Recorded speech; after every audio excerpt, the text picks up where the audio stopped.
Hi all, hope everyone's doing well. Just coming to you today with a new video. It's all about the winning mindset. Now, the winning mindset, this video is if you're a born winner, you don't get nervous, you're winning everything in the world and you want the PDC, don't bother watching because you already got it sorted. But for the people who aren't yet at that top tier, or they just want to win a little bit more in their local pub, they just want to win their first game, their first tournament even, hopefully this video can help you, just give you a little edge. And I'm no expert on winning in darts yet. I've won a lot of matches, I won a couple of tournaments, nothing big yet, but I'm still on a big journey to practicing. So what I'm going to do is just go through some bits and pieces that I've learned on the way and also in other sports at a decent level that's really helps me personally, and also little snippets of information that I've picked up from other people, interviewing world champions in darts, interviewing people who have been on the pro tour. I've been exposed to a lot of really quality people in the darts game. So yeah, hopefully it can help. But let's get into it. What I personally find with a winning mindset and what it's all about is trying to get your head in the right space when you're trying to win a match. The key for me is not trying to just win, not just thinking about winning all the time, almost putting that out of your mind and thinking about just being aggressive and doing what you can and focusing on what you can control, i.e. if you're tired or if you're struggling a little bit, it's an easy mistake to make, just to start thinking, this might not go in. That is the killer. It will kill you stone dead in a darting sense, and you'll just start missing. And as soon as you start that, then the more negative thoughts creep in. So it's number one, trying to stay as positive as possible no matter what's going on. In any match, there'll be many things that could distract you. There could be something happening next door. There could be something happening, with someone in a pub, if you're in a pub or whatever. But there's always going to be things that are going to distract you, or even your opponent might be distracting you, trying to put you off. Could be a number of different things that might distract you, but you've got to try to stay, this is my personal view, you've got to try to stay positive and try to stay non-reactive. Try and be reactive within yourself, i.e. if your opponent is trying to put you off purposely and you feel like it's deliberate and it definitely is on purpose, say something, take that back in your control. If it's not, and it's something that you want to take control in another way, maybe you want to not even act like anything's going on and literally just focus on your game and focus on what you can control. You're not going to be able to ultimately control if there's a distraction in the room. All you can control is your own emotions and whether you react to that and let that bother you or not. So a little thing that I try to do is, if something is distracting me, I just take an extra second and I just take a big deep breath. And if anyone's watched me playing ever, they'll see that sometimes I'll do that, or I'll posture, I'll try and put my body language the right way, because that actually will send signals to my brain telling myself I feel all right, I feel good. So sometimes you can force yourself into feeling good even if you're not. And number two is all about really taking the moment when you can. So seizing the opportunity. Now this is, in my opinion, works in any level there is. The further you go up, it's less important, but it still has a massive impact, from pro players down to the lower leagues, really, from even a playing your friend. When you get as you get a higher level up, what you find is that because the margins are so fine, and so you can go on a little run on the match, it's more important to actually just stay focused and stay present and stay in the moment. Whereas if the standards are a lot lower, it really just means someone can just take the opportunity and take the driving seat, really. So a good example is if two players are in the pub, they're playing away and they're missing that dreaded double. They might be on double one by now. They keep missing, one keeps missing. What usually wins that match is one person going, right, come on, I'm going to get this in, focus, take that extra second to relax, focus, bang, in. And they don't think about losing as much as the next person does. The person who doesn't usually take that dart out, is the person who's thinking, oh my God, I'm going to miss. Everyone's going to think I'm terrible. Everybody's done it, but that's what you've got to try and step back away from and try and basically relax. It's easier said than done. Everyone's missed doubles, but you've got to remember, everyone's going to miss a double at some point.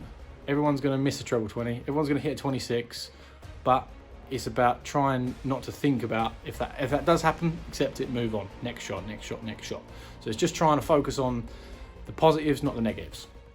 And as you go on a higher level, it's all about staying in that moment, seizing that opportunity. So when you see a point in a match where there's a real opportunity to punish your opponent, don't try and think, oh, I need to get this in, don't panic about it.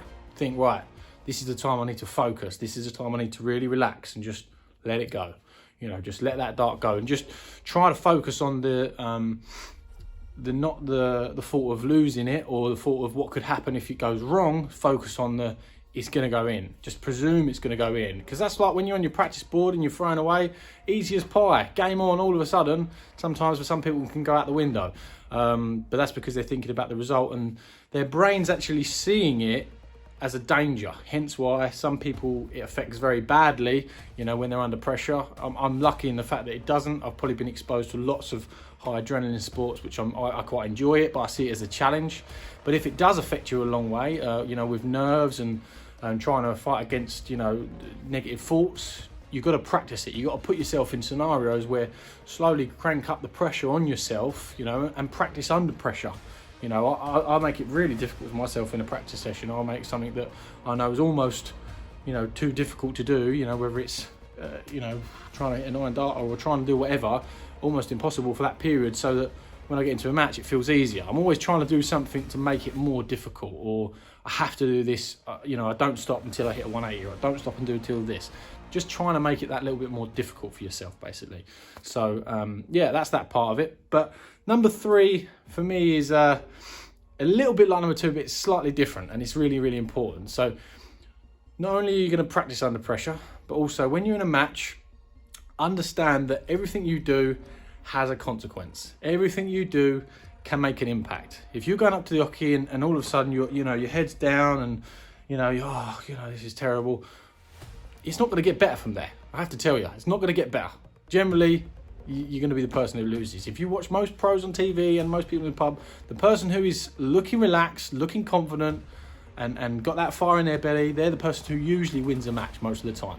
You know, same as in lots of different sports. That person who looks, it doesn't always go that way, but most of the time, the person who's relaxed, the person who's self-assured, they feel like, I've got this, it's all under control, they go on and win.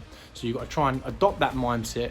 You know, the old session, you know, the old adage, fake it till you make it, comes true. You know, if you don't feel like you're going to win, you're probably not, but try and make yourself feel like you're going to. Convince yourself, lie to yourself and tell yourself that this is going in. Come on, fancy it, bang, straight in. And it might help. So hopefully that helps. I mean, there's lots of different things in there that I've done, tried, and one of the key nuggets of information that I keep getting from people, you know, that have been on the Pro Tour, been on big stage events, you know, 2 world champions have told me this already, and I've always found it to be true, is that when you're playing your best and when you're in the moment, you're in what we would call the flow and that state where nothing really matters.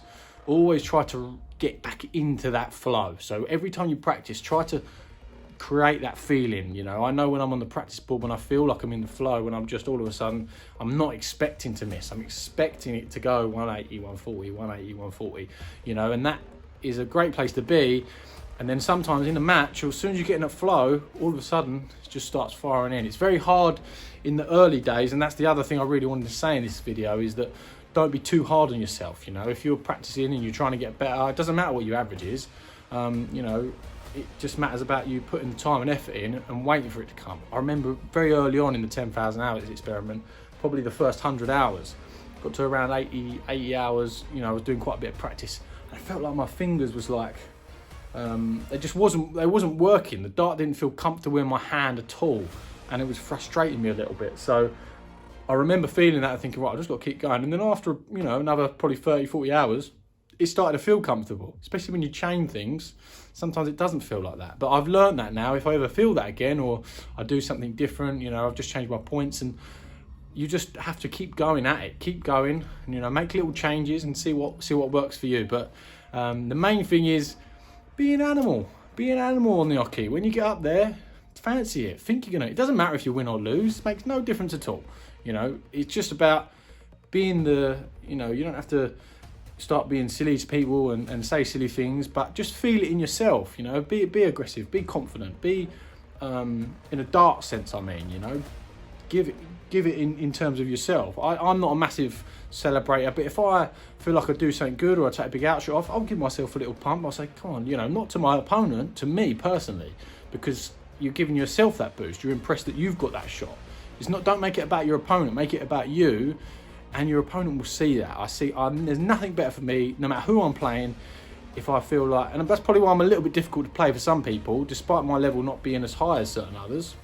When I played in the Challenge Tour and things like that, I always give people a difficult game because I will try and make something out of nothing. So if someone's they do a bad shot, I'll watch their shot and I'll go, right, they'll give me an opportunity here, and I'll just try to see everything as an opportunity instead of, oh, you know, they're going to beat me 5-0 because they're averaging 95 and I'm only hitting 80. Well, it doesn't really matter, you know.